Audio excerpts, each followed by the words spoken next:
माँ नमस्ते। Grand master, लाडके grand master.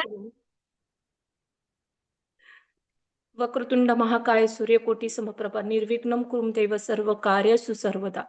माझी रेखीची सुरुवात या विघ्नहर्तापासनं आणि मला लेखीने जे घडवलं ते मी शब्दात नाही एका ओळीत सांगते की मला रेखीने कसं घडवलं.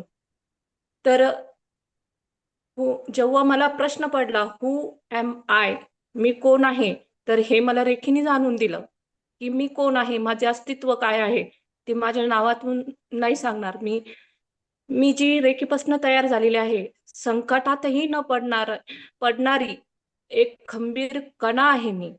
संकटातही न पडणारी एक खंबीर कणा आहे मी.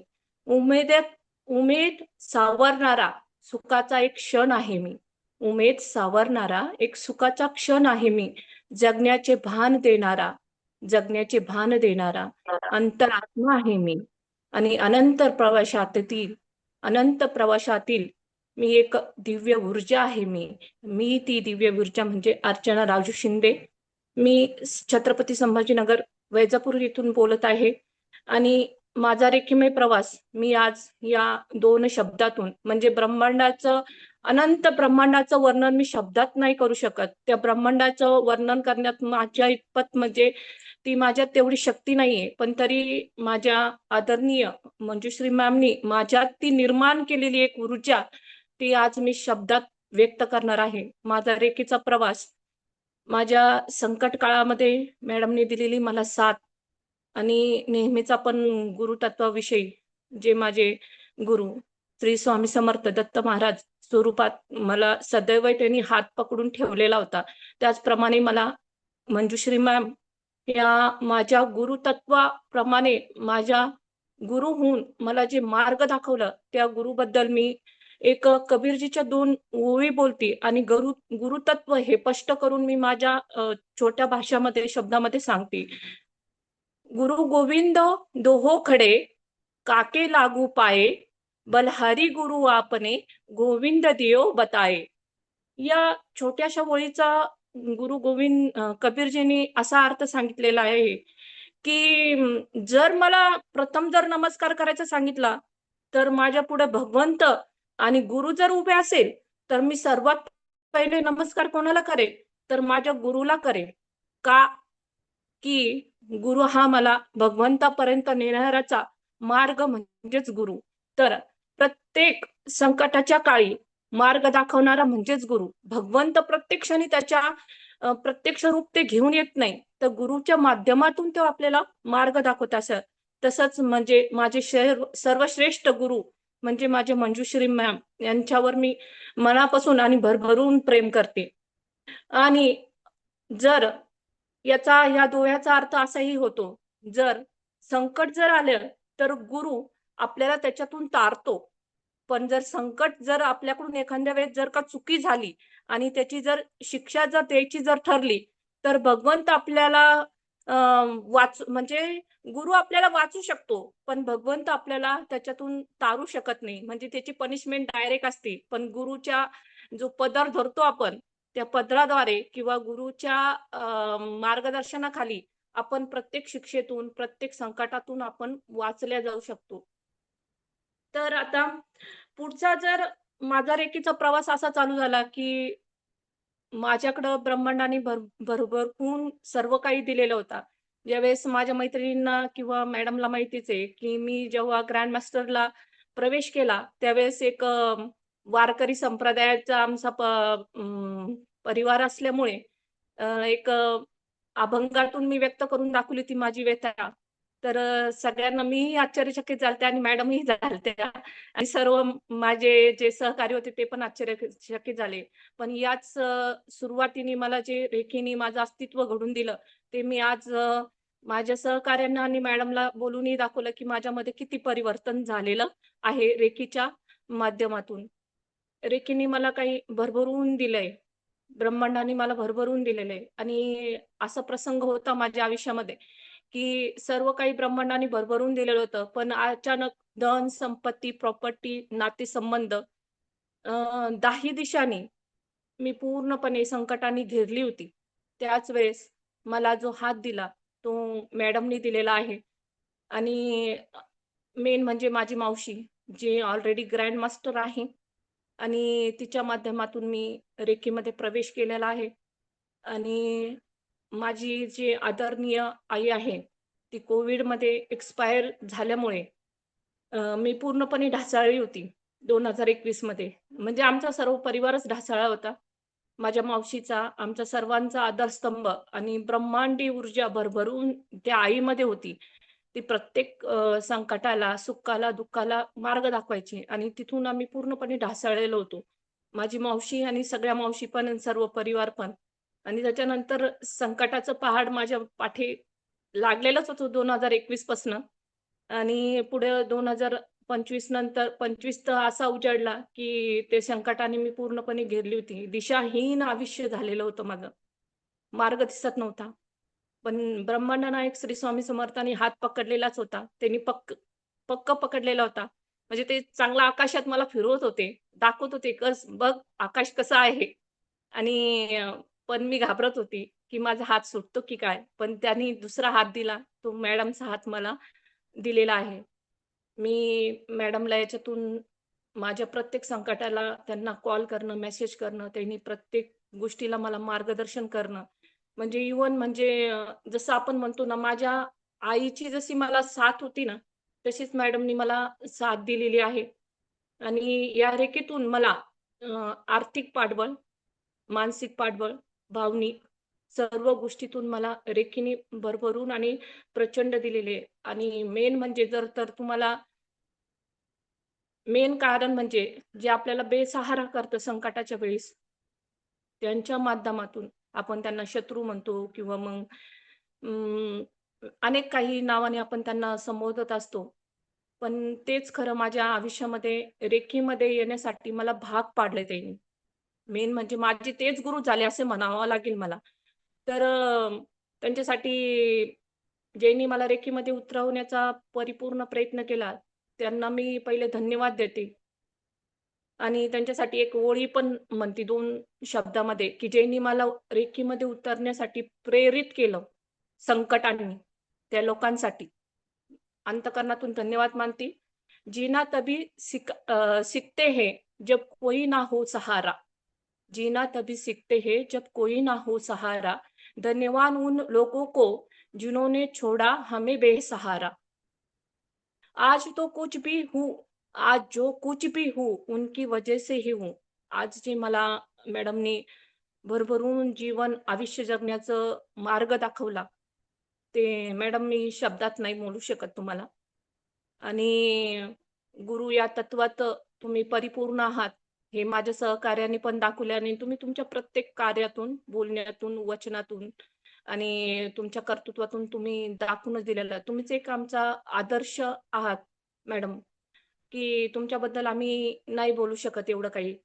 अ, तर त्याच्यानंतरचा माझा जो त्याच्यात याच्यामध्ये ग्रँड काही काही मास्टरमधून शोकसभा नाहीये माझ्याबद्दल बोलायचं. नाही मॅम, सगळ्यांचं आहे. म्हणजे आता तुम्ही गुरुतत्व सांगितलं त्याच्याबद्दल तर म्हणजे तुमच्याबद्दल तर बोलणं म्हणजे ते इथपर्यंत नसता प्रवास केला मॅडम आम्ही. म्हणजे खरं जर पाहिलं तर. त्याच्यामुळे तुमचं कौतुक नाही मॅडम, पण ती तुमची एकलव्याने जसा त्यांचा अंगठा काढून दिला गुरुसाठी, तर तसं तर आम्ही एवढं तर काही तुमच्यासाठी केलं नाही. पण मॅडम जे तुमचे तुम्ही स्वप्न बोलले होतात, की 5,000 लोकांपर्यंत म्हणजे मी त्यांना काय शिदो आपण हे म्हणू शकतो रोजगार त्याला पोहोचवणार. हं. हां, नोकरी वगैरे किंवा मग काहीतरी आर्थिक पाठबळ तुमचं जे स्वप्न आहे, त्याच्यामध्ये आमची भरभरून साथ असणार आहे मॅडम. आणि जसं सिंधुताई सपकाळ यांनी जसं त्यांचं अनाथ आश्रम अनेक अनाथ मुलांना त्यांनी पदरात घेऊन आज त्यांचा अनाथ आश्रम भव्य-दिव्य झालेले आहे. तर तुमचा रेकीमे म्हणजे तुम्ही एवढं छोटं कसं काय 5,000 कसं म्हणू शकता? मला तर तुम्ही असं म्हणायला पाहिजे, की असंख्य तुमचे रेखीमे परिवार होणार आहे आणि तुमच्या लेकी जशा सिंधुताई सपकाळच्या ज्या लेकी आणि जावई त्यांचे आज त्यांच्या आश्रमामध्ये नांदताय. तर तुमच्या या रेकीमय परिवार हा तुमचा गुण्यागोविंदाने तुम्हाला किती लेकी आणि जावई असणार आहे मॅडम. याचा जर विचार जर केला ना, तर म्हणजे मला असं भरून आलं होतं काल, की मॅडम एवढं छोटंसं कसं काय हे करू शकता? मॅडम आम्हाला एवढं दिव्य, भव्य असे स्वप्न दाखवता आणि मॅडम एवढं नाही मॅडम. तुम्ही खूप काही करू शकता आणि आमच्याकडून करून घेऊ शकता. म्हणजे तुम्ही बरं. एवढं घडू शकतात तर भरपूर काही तुमचं रेखीमय परिवार किंवा रेखीमय भव्य-दिव्य ऊर्जा भवन म्हणूया आपण. आश्रम तर नाही म्हणता येणार. हं. भवन म्हणूया त्याला आपण. तर बरं. रेखीमय भवन तुमचं तयार होणार आहे. लेकी आणि जावईसह आणि तुमच्या नातवांचं नक्कीच तुम्ही हे परिपूर्ण परिवारच सहकार्य आहात. असणार आहे. मॅडम तुम्ही आहातच. आपण देतो ना तुम्ही आणि अर्चनाला माहितीच नाही काय सविता, सरिता, स्वाती अर्चनाला माहितीच नाही कारण अर्चना शेगावच्या प्रोग्रामला नव्हत्याच. त्यांना माहितीच नाही की लेकी आणि जावयांना काय मान सन्मान दिला जातो. पण तरीही अर्चनाच्या तोंडून ते शब्द निघत आहेत. आलं लक्षामध्ये? वास्तविक पाहता या सगळ्या प्रोसेस बद्दल अर्चना अनभिज्ञ आहेत. बरोबर ना अर्चना शिंदे? तुम्हाला काही माहिती आहे का? नाही मॅम. नाही. नाही. नाही. पण त्या जावयाची भेट आणि तिजोरी प्रत्येकाला दिली गेली तिकडे शेगावला. यांना माहित नसलं तर आम्ही ती बघितली माहितीच आणि नाहीये. खूप हां. तो जिथं त्यांच्या अंतर्मनामधून तो भाव येतो आहे, जो हा परिवार आणि जावयांचा सन्मान ज्या सगळ्या गोष्टी होतात ना, ते त्यांना माहिती नाही. त्याच्या आतला तो भाव आहे, असं मला सांगायचंय. बोला अर्चना. मॅम त्याच्यानंतर अजून एक आहे मावशी तुम्हाला माहितीच आहे. मावशीचा परिवार पण माहिती आहे तुम्हाला. मावशीने जे हाती काम घेतलंय दिव्यांग मुलांसाठी काम करण्यासाठी.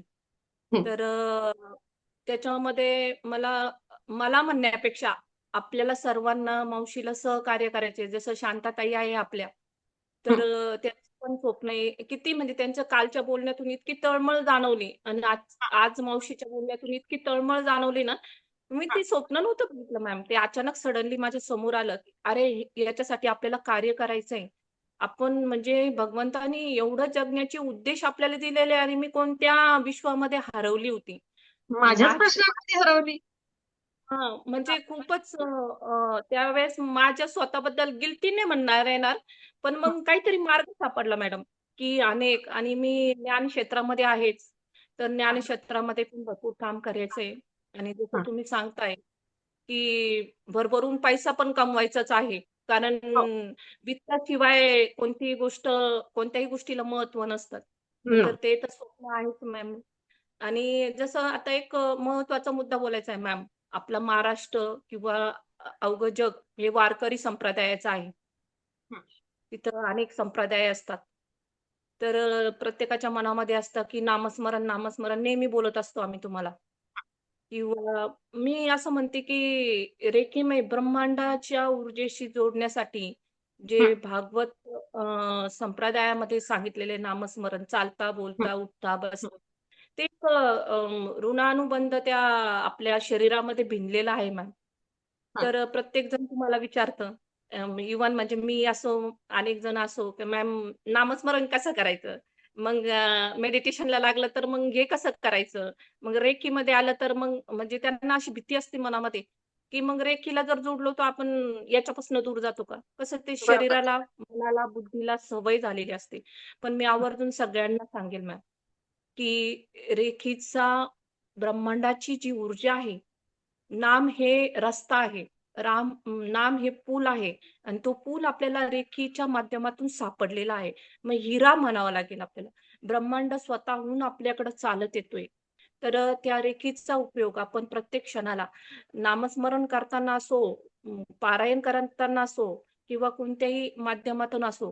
कारण स्वामी समर्थ केंद्रामध्ये सगळ्या गोष्टीला जे रीतिरिवाजाप्रमाणे चालतं, त्या गोष्टीला जास्त महत्त्व दिलं जातं. तसं मी केंद्रामध्ये प्रश्न उत्तराचे पण कार्यक्रम यापूर्वी केलेले आहे मॅडम. आयुष्य खूप सुंदर होतं माझं. कळलं हं. नाही, पण तुम्ही मला योग्य रस्ता, योग्य वेळी, योग्य मार्गात दाखवला. तर एवढंच सांगू शकते मी सर्व सेवेकरांना, की आपल्याला मॅडमनी जो ब्रह्मांडीय मार्ग दाखवलेला आहे, रेखीचा उपयोग आपण स्वतःसाठी, इतरासाठी, आध्यात्मिक मार्गासाठी तर अति प्रचंड आणि उच्च कोटीची रेखीमय प्रवास हा आहे. त्याची तुलना आपण शब्दात किंवा व्यक्त नाही करू शकत. पण एकच सांगते, वारकरी संप्रदाय असो, भागवत संप्रदाय असो, प्रत्येक संप्रदायामध्ये आपण रेखीचा उपयोग करून आपण आपल्या भगवंताशी, ब्रह्मांडाशी एकनिष्ठ आणि एक कनेक्ट होऊ शकतो. तर एवढंच मी सांगते मॅडम. सोपी करू मी सोपी करू आता, अर्चना बोलल्यास म्हणून. तर जर काय मी वारकरी संप्रदायाची आहे, जर काय मी वारकरी संप्रदायाची सेवेकरी आहे, जर मी बुद्धांना मानते, ओके, मी विहारमध्ये जाते, मी मस्जिदमध्ये जाते, मी मी अल्लाहला मानते, मी महावीरांना मानते, ओके, मी गुरुद्वारामध्येच जाते. मी कुठल्या धर्माचे, जातीचे, पंथाचे किंवा कुठल्या संप्रदायाचे आहेत, मी ज्याही कुठच्या ठिकाणचा आहे ना, शेवटी एकच आहे, परमपिता परमेश्वर एकच आहे, ब्रह्मांड एकच आहे, ब्रह्मांडीय ऊर्जा एकच आहे. जर तुम्ही या दिव्य ब्रह्मांडीय ऊर्जेसोबत जुडला, तर तुम्ही ज्या मार्गाचे आहात, तुमच्या त्या नामामध्ये, तुमच्या त्या प्रार्थनेमध्ये मोठ्या प्रमाणात ऊर्जा येणार. हा पूल तुमचा अगदी सहज होणार. त्या ब्रह्मांडासोबत तुम्ही पटकन जुडणार आणि पटकन पुढचा मार्ग घेणार. आध्यात्मिक प्रगती तुमची आज आहे त्यापेक्षा कित्येक पटीने तुमचा तो रस्ता पटकन मोकळा होणार. हे या दिव्य ऊर्जेसोबत जुडल्यानंतर कळतं. कळल्यानंतर बसल्यानंतर ह्या सगळ्या गोष्टीसोबत जुडल्यानंतर कळतं काही नाही आहे, हे सगळं विज्ञान आहे. आपल्या वेदांमध्ये आपला प्रत्येक संप्रदाय, प्रत्येक धर्म हा जे काही शिकवतो ना, याचा वैज्ञानिक दृष्टिकोनातून अभ्यास केला तर सगळं हेच आहे. वैज्ञानिक अभ्यास करा, मानसशास्त्र दृष्टिकोनातून अभ्यास करा. हे टेक्निक प्रॉपर आहे. आता जसं आपण नव्या टेक्निकचा उपयोग करतो, आयुष्य फास्ट झालं. आयुष्य आहे का आपल्याकडे? खूप वर्षानुवर्ष ध्यानधारणा करत बसायला. म्हणून आता हा पटकन पोहोचण्याचा मार्ग. बस शेवटी ऊर्जा एकच आहे. चला, तर हो काय मॅडम. वाटलं तुम्हाला ग्रँड मास्टर मध्ये? बोला अर्चना. अरे, म्हणाल्या आपल्या सख्या तयारी करून एकाच आलेल्या आहेत. शब्दात सांगते मॅडम, नवीन जन्म मिळाला मला. एकाच शब्दात सांगते, नवीन जन्म दिला तुम्ही मला आणि नवीन जन्म मिळाला मला आणि ते भरभरून जगणार मॅडम. माझ्या लेकरांना एक माय दिली, माझ्या घराला घरपण दिलं आणि मला माझा जगण्याचा मार्ग दिला मॅडम. या 3 गोष्टी सांगते. याच्या व्यतिरिक्त मी तुम्हाला सगळं काही माहिती, माझ्या सहकाऱ्यांना पण माझं सगळं काही माहिती आहे आणि माझे सहकारी मला ते एवढे छान भेटले मॅडम. तुम्ही काय नाही दिलं मला? असं विचारते मी, तुम्ही मला काय नाही दिलं? तुम्ही मला सगळं दिलं मॅडम आणि मी या गोष्टीला खंबीरपणे मला तुम्ही अर्चना म्हणून जगण्यासाठी जे अस्तित्व माझं निर्माण केलं, याच्यापेक्षा मी काय सांगू मॅडम तुम्हाला, की मला काय दिलं या रेखीने? मला सर्व काही दिलं मॅडम रेखीने आणि प्रत्येकाने रेखी शिकावा, खूप गरजेची. आज कलियुगामध्ये प्रत्येक घराघरामध्ये जसं मॅडमचं स्वप्न आहे, प्रत्येक घराघरामध्ये रेखी लहर हा असावाच स्वतःचं संरक्षण आणि प्रोटेक्शन करण्यासाठी, स्वतःच्या घराचं संरक्षण आणि प्रोटेक्शन करण्यासाठी. आणि मॅडम आम्ही नेहमी सहकार्यात राहू आणि जोडण्याचा मी रेकीला म्हणजे रेकी देण्याचाही भरपूर प्रयत्न केला. मला अनुभवही चांगले आला आणि माझ्या घरच्यांनाही असंच एकच स्वप्न आहे, प्रत्येकाचं ग्रँड मास्टरचं स्वप्न आहे. माझं कुटुंब हे ध्यानी कुटुंब होणारच आहे. एवढंच शब्दात सांगते मॅडम, होणारच आहे आणि ते ब्रह्मांड करून घेणार आहे. कारण अंतःकरणातून माझी हाक आहे त्या ब्रह्मांडाला, की बस आता, की हे इथंच संपवायचंय मला पुढं आणि जे तुम्ही शिकवलाय हात पकडायचा की नाही? मला 2 वेळेस 1000 वेळेस विचारलं, "अर्चना हात पकडायचा आहे ना?" "हो मॅम, पकडलाय मी हात आणि तो नक्कीच पकडणार आहे. कारण तुमचा आदर्श आहे माझ्याकडे समोर." तर शेवटी असंच सांगेल मी, की मला मेडिटेशन सर्व प्रकारचे मेडिटेशन तुमचे आवडले मॅडम आणि खूप आवडीने करते. सुरुवातीला 6 महिने मला रेकीमध्ये विश्वास बसला नव्हता. म्हणजे मीच गोंधळलेल्या अवस्थेत होती. मॅडमनी मला बरोबर. एका मनाची लहान अवस्था अशी असली ना, की आपण भरकटतो. आता मी काय करू? आभाळ फाटतं ना जेव्हा माणसाचं, आभाळ फाटलं, आता कुठं धावू? अशी ती अवस्था होती. आहे ना, मी सैरभैर झालीये. मी काय विश्वास ठेवू? कसं करू? काय करू? आणि त्या परिस्थितीमध्ये अर्चना, जे तुम्ही वागलात ना, तसंच वागणं असतं. ओके. ते तसंच असतं. ते नॉर्मल आहे. पण आपल्याला ते कळत नाही. आपण काय करतो आहे, अनेक सगळ्या गोष्टी होतात. कारण माणूस सैरभैर झालेलं असतं. सगळे रस्ते बंद असतात. पण जेव्हा सगळे रस्ते बंद होतात, तेव्हा ब्रह्मांडाचा रस्ता एक मात्र कायम खुला असतो. जेव्हा तुमच्या आयुष्यामध्ये एकटेपणा येतो, जेव्हा तुम्हाला लोकं रस्ते बंद करतात आणि मी तर सांगते आजच्या जगामध्ये जेव्हा लोकं तुम्हाला ब्लॉक करतात ना, तेव्हा थँक यू युनिव्हर्स. या ब्रह्मांडासोबत जुडण्यासाठी लोकांनी तुम्हाला ब्लॉक केलेलं आहे. लोकांनी त्यांच्या आयुष्यातून तुम्हाला काढलं आहे. जे काही तुमच्या आयुष्यामध्ये प्रचंड वेदना आहेत, तर ते ब्रह्मांडासोबत जोडण्यासाठी आहेत. फक्त त्या ब्रह्मांडासोबत जुडा आणि बस पुढे चला. बघा तुम्हाला तुम्ही उद्या आदर्श होणार. ज्यांनी ब्लॉक केलं ते तुम्हाला शोधत येणार. ते तुम्हाला शोधत येणार. या ब्रह्मांडाच्या वतीने माझा शब्द आहे तुम्हाला, कारण माझा या ब्रह्मांडावर पूर्ण विश्वास आहे. असं झालंय हो ना मॅम. अर्चना आता? हो मॅम, झालंय. खरोखरच झालंय. म्हणजे 6 महिने मी माझी मावशी, माझ्या दोन्ही मावश्या, माम्या आणि मॅडम आणि माझा जे स्वामी सेवेकरी आहे मॅडम, कळत नकळत अशी माणसं माझ्या आयुष्यात आले, की मला कधी स्वप्नातही वाटले नव्हते माझे कोणी हात पकडेल. म्हणजे मी जे आपलं समजत होती, ते म्हणजे आपलं कसं म्हणावं आता हा प्रश्न पडला आणि जे माझे कोणी नव्हते, रक्ताचे नव्हते, नात्याचे नव्हते, स्वामी सेवेकरी, तुम्ही आणि माझ्या माम्या-मावश्या तर होत्याच. पण त्यांनी मला प्रत्येक गोष्टीला मला सावरलंय मॅम. म्हणजे माझ्या आईनंतर मला सावरणारे असेल, तर हा ब्रह्मांड नायक आणि तुम्हीच आहात मॅडम. आणि त्याच्यानंतर हा माझा भेटलेला रेखी परिवार मॅडम, की खरंच नि प्रत्येकाशी बोलून एवढा निघालोय ना आपण पुढे. बस. हो मॅम. आता आपण पुढे मी निघालो आहे. आता आदर्श व्हा. आता स्वतःचा आदर्श. कोणाचा आदर्श? मी यांचा आदर्श मानला, मी त्यांचा आदर्श मानला. माझं उदाहरण आहे. मी माझं उदाहरण घेते आहे. मी स्वतःला कुठून पुढे आणलं आहे. ओके. नक्कीच आपले आयडियल खूप असतात. आयडियल सोडा असं नाही म्हणणं, पण त्या आयडियलमध्ये एक स्वतःचा आदर्शही नजरेसमोर असावा. असावा की नाही? अहंकार नाही, हा अभिमान म्हणावा. स्वतःबद्दलचं प्रेम म्हणावं. हं? असं जागृत करा. खरंच म्हणजे स्वतःचं अस्तित्व निर्माण करायचं तुम्ही एक दिव्यांगाने म्हणता येत, दिव्य मार्ग दिलाय तुम्ही, की त्याच्याबद्दल नाही बोलू शकत. पण तुमच्याबद्दल आणि तुमच्या सहवासाबद्दल आणि माझ्या सर्व सहकाऱ्यांच्या सहवासाबद्दल एक छानसं कविता आहे. ती कविता बोलते मॅडम आणि माझं पूर्ण विराम माझ्या शब्दांना. बरं. माझ्या सहकार्याबद्दल जे काही आमचे 34 जणांचा आपला ग्रुप आहे. तर त्यांच्याबद्दल आणि मी माझ्या वरही भरभरून प्रेम करते आणि मॅडमवर तर मी प्रत्येक वेळेस सांगते मॅडमला मी की मी तुमच्यावर प्रेम करतेस माझ्या आईप्रमाणे आणि माझी माता, पिता, बंधू, सखा, दाता, भ्राता सगळं काही मॅडमनी सगळा रोल त्या क्षणी आणि त्या वेळी निभवला. त्याबद्दल मी मॅडमचे खूप मनापासून धन्यवाद मानते. आणि तुमच्या सर्वांसाठीच मॅडमसह सगळ्यांसाठी एक क्षण-क्षण हे तुमच्या सहवासाचे एक वेगळेच वेड लावून गेले.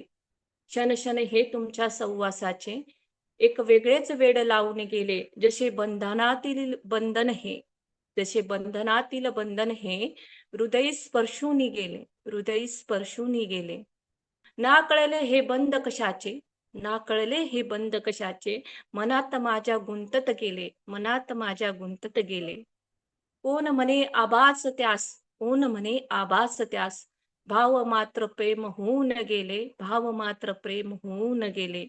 अशा या प्रेमामध्ये मी तुमच्या प्रेमामध्ये, सर्वांच्या प्रेमामध्ये न्हाऊन निघाले आणि माझ्या अस्तित्वाच्या नव्या प्रवासासाठी, नवीन प्रवासी, ऊर्जावान प्रवासी मी आता या पुढं झालेली आहे. आणि ज्यावेळेसही मी भावार्थी किंवा वेगळ्या क्षणी मी स्थितीमध्ये जाते, की ज्यावेळेस मी कंट्रोल नाही करू शकत, तो परिवार मॅडमनी मला दिलाय, की त्या क्षणी जर नाही सुटलं, तर मी जो खांदा म्हणता मॅडम नेहमी, मॅडमचा खांदा तर नाही सुटणार. मॅडम मी नाही सोडणार तुम्हाला. म्हणजे असं म्हणायला काही हरकत नाहीये. मॅडम किती रागवल्या, किती चिडल्या, किती काही जरी झाल्या, की मॅडम मला माहिती आहे, की तुम्ही किती काही जरी झालं, तर आम्ही तुमच्याकडे मॅडम, मॅडम करत आले, की तुम्ही जसं आई आपल्या लेकराला कवटाळी मारती किंवा प्रेमाने 2 फटके देऊन 2 घास खाऊ घालती, ती आईच असते मॅडम. तिचं वर्णन नाही करू शकत आपण शब्दामध्ये. तर तसा मला तुम्ही एवढ्या 34 जणांचा किंवा अनेक ग्रँड मास्टरचा तुम्ही जो खांदा तयार केलाय ना मॅडम, वेळ प्रसंगी, तर त्याचं या ब्रह्मांडीय ऊर्जाने म्हणजे तुम्ही खरोखरच देव नाही म्हणत मॅडम, पण तुम्ही ब्रह्मांडच आहे असंच म्हणा आमचं. ब्रह्मांडच आहे तुम्ही आमचा, विश्वच आहे. बरं. नक्कीच. नक्कीच. फक्त मी सगळ्या ग्रँडमास्टर्सला एक सांगते, येतात आयुष्यामध्ये संकटं येतात, दुःख येतात, वेदना येतात, त्रास होतो. पण अगोदर स्वतःला विचारा, की मी हे सोडवू शकते काय? ही ताकद माझ्यामध्ये आहे का? आणि तुम्हाला आतून येईल हो. हो, हे तुझ्यामध्येच आहे. तुला ना बाहेर मॅडम पर्यंत जायची गरज नाहीये आणि आलाच वेळ तर आहेच. मॅडम आहे, ग्रुप आहे, काही अडचण नाही आहे. पण अगोदर ना स्वतःला विचारा. का? कारण तुमच्याकडे एवढं भरभरून आहे ना, की फक्त तुम्हाला ते गाठोडं उघडायचं आहे आणि बघायचं आहे मी आता काय केलं पाहिजे. हो. हं? पूर्ण विश्वास आहे, की कोणी डगमगणार नाही. एकदम सुसाट असणार आहे आपला वेग आता. ओके. अच्छा, कोणाला काही बोलायचं आहे? कारण सरिताचं शेअरिंग आहे परत. नाही, मला फक्त एवढंच म्हणायचं आहे अर्चनासाठी, की अर्चनाताई नेहमी बघा म्हणजे नुसतं स्वतःचा अनुभव तर केलाच, पण परिवाराविषयी पण त्या आतून अगदी सगळ्यांशी त्या कनेक्टेड झालेल्या आहेत.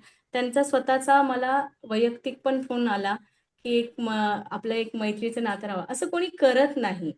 म्हणजे असं कोणाकडूनही झालं नाही. इव्हन म्हणजे माझ्याकडूनही नाही झालं. अरे, आपण यांना फोन करावा, आपल्याला वेळ तसा वेळ पण नाही मिळाला, पण तरी पण ही एक भावनाच वेगळी मला वाटली त्यांचीही. आणि खरंच त्यांच्यात चांगला बदल आणि ही मैत्रीण म्हणजे मॅडमच्या नंतर आम्ही मैत्रीण म्हणून तुमच्या सदैव कायम तुमच्या सोबत आहोत आणि खूप खूप धन्यवाद अर्चना. थँक्यू मॅडम ताई. गेल्यानंतर.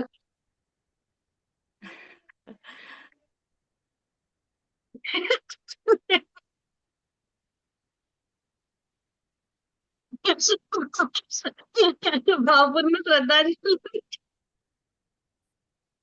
नाही नाही.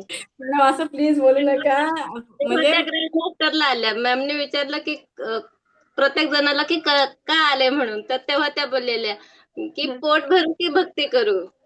तर हा. मला आता म्हणजे हे करायचं की तेव्हाची अर्चना आणि आताची अर्चना म्हणजे किती बदल छान झालाय त्यांच्यामध्ये हे मला बोलायचं होतं. छान. नक्कीच. अं, हे अर्चनाने घडवलाय स्वतःला. वेदनेमधून काढलाय. मुळात अर्चना खूप हुशार, खूप टॅलेंट सगळ्या गोष्टीमध्ये. हे पण आयुष्य असं असतं ना, की जेव्हा असं वाटतं ना, आता माझे हात रिकामे आहेत.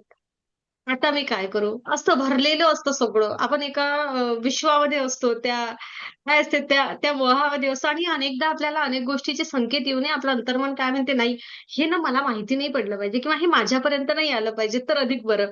कारण मला या भ्रमात राहायचं असते सगळ्या. पण ना या ब्रह्मांडाला, तुम्हाला, मला, आपल्याला काहीतरी लेसन द्यायचा असतो. आपल्याला तो आपला भ्रम तोडायचा असतो. त्याला आपल्याला उच्च स्तरावर न्यायचं असतं. आणि मग ते उच्च स्तरावर नेण्यासाठी ह्या घडामोडी घडतात. ती नाव आहे ना हेलकावे खायला लागते. मग ती नाव एकटी सापडते. मग ती नाव एकटी सापडल्यानंतर तिला एक स्वतःमध्ये ऊर्जा निर्माण करावी लागते, की मी या लाटांमधून सुद्धा स्वतःला किनाऱ्यापर्यंत नेणार. आणि मग तिचं ते खरं अस्तित्व निर्माण होते. आणि ते होत आहे आता. हो ना? हो मॅम. खरोखर. खूप धन्यवाद. खूप धन्यवाद अर्चना. अर्चनाचा हा प्रवास, ह्या गप्पा अधिकही सुरू ठेवल्या तर 1 तास लागणार. दोन्ही अर्चना आमच्या छान बोलतात. छान ऊर्जावान आहेत आणि त्यांनी घडवलं स्वतःला. म्हणून त्यांच्या आतून ते येत राहते, येत राहते, येत राहते.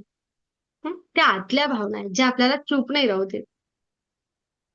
खूप धन्यवाद. तुम्ही घेतलं म्हणून तुम्ही सगळेजण घडला आहात.